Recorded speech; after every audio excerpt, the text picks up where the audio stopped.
ప్రతి భారత పౌరుడి చేతిలో ఒక శక్తివంతమైన ఆయుధముందంటే నమ్ముతారా? అదే 2005 సమాచార హక్కు చట్టం.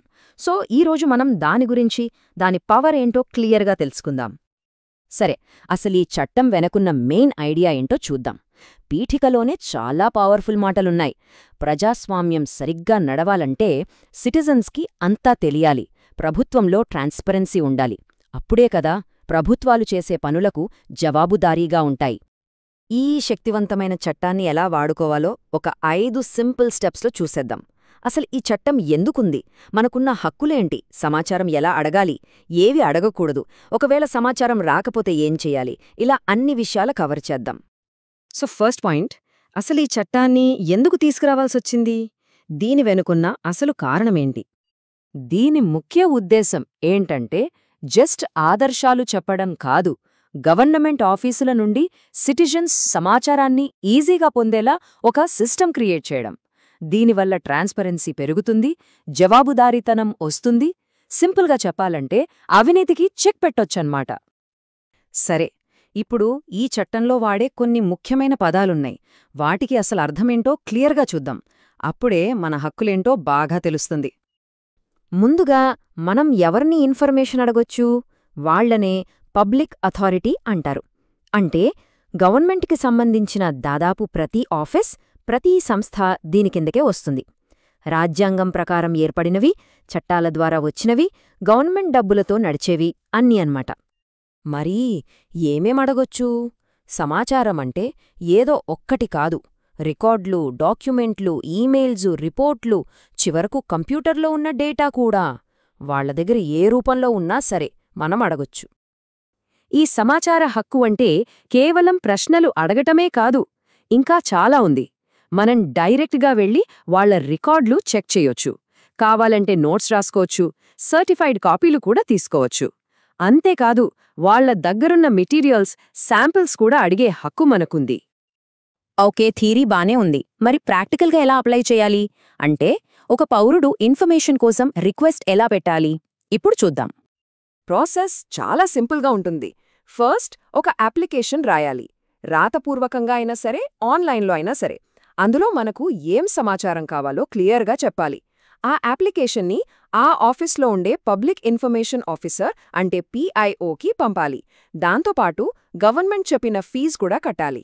అంతే. ఇక్కడొక చాలా ఇంట్రెస్టింగ్, పవర్ఫుల్ పాయింట్ ఉంది.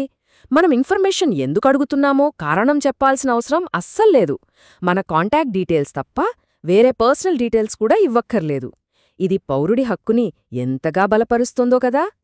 ఇక టైమింగ్ విషయానికి వస్తే, ఈ చట్టం ప్రకారం ప్రతిదానికి ఒక టైం లిమిట్ ఉంది. మన అప్లికేషన్ వాళ్లకు చేరినప్పటి నుండి 30 రోజుల్లోగా సమాధానం ఇవ్వాలి, లేదా ఎందుకు ఇవ్వలేమో చెప్పాలి. అదే ఒకవేళ విషయం ఒకరి ప్రాణానికి లేదా స్వేచ్ఛకు సంబంధించింది అయితే కేవలం 48 గంటల్లోనే రెస్పాండ్ అవ్వాలి. చాలా ఫాస్ట్ కదా. అయితే ఈ హక్కు చాలా పెద్దదే కాని కొన్ని లిమిట్స్ కూడా ఉన్నాయి. దేశ ప్రయోజనాల దృష్ట్యా కొన్ని రకాల సమాచారాన్ని ఇవ్వకుండా ఉండేందుకు ఈ చట్టంలోనే కొన్ని మినహాయింపులిచ్చారు. అవేంటంటే దేశ భద్రతకు సంబంధించిన విషయాలు, కోర్టులు ఇవ్వొద్దని చెప్పిన సమాచారం, పార్లమెంట్ హక్కులకు భంగం కలిగించేవి, ట్రేడ్ సీక్రెట్స్ లాంటివి ఇవన్నీ చెప్పరు. అలాగే క్యాబినెట్ మీటింగ్స్లో తీసుకున్న నిర్ణయాలు పూర్తిగా ఫైనల్ అయ్యేంతవరకు బయటపెట్టరు. ఒకరి పర్సనల్ ప్రైవసీకి భంగం కలిగించే సమాచారం కూడా ఇవ్వరు. సో ఇక్కడ ట్రాన్స్పరెన్సీకి, దేశ ప్రయోజనాలకు మధ్య ఒక బ్యాలెన్స్ పాటించారన్నమాట. మరి ఒకవేళ మనం అడిగిన ఇన్ఫర్మేషన్ ఇవ్వకపోయినా, లేదా కావాలనే తప్పుగా ఇచ్చినా ఏం చెయ్యాలి? దానికి కూడా ఈ చట్టంలోనే ఒక క్లియర్ సిస్టమ్ ఉంది. ఇది చాలా మందికి వచ్చే డౌట్. నా అప్లికేషన్ని పట్టించుకోలేదు లేదా రిజెక్ట్ చేశారు, ఇప్పుడేంటి పరిస్థితి? దీనికి చట్టం 2 లెవెల్స్లో అపీల్ చేసుకునే అవకాశం ఇస్తుంది. మొదటిది ఫస్ట్ అపీల్. మనకు సమాధానం వచ్చిన 30 రోజుల్లోపు అదే ఆఫీస్లో PIO కంటే పై అధికారికి అపీల్ చేసుకోవచ్చు. అక్కడ కూడా న్యాయం జరగలేదనుకుంటే 90 రోజుల్లోపు సెంట్రల్ లేదా స్టేట్ ఇన్ఫర్మేషన్ కమిషన్కి వెళ్ళొచ్చు. ఇదొక ఇండిపెండెంట్ బాడీ అన్నమాట.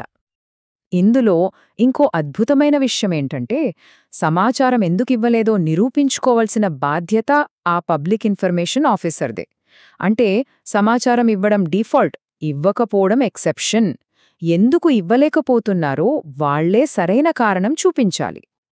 ఒకవేళ అధికారులు కావాలనే రూల్స్ పాటించకపోతే అప్పుడు ఈ చట్టం వాళ్లకు జరిమానా కూడా వేస్తోంది.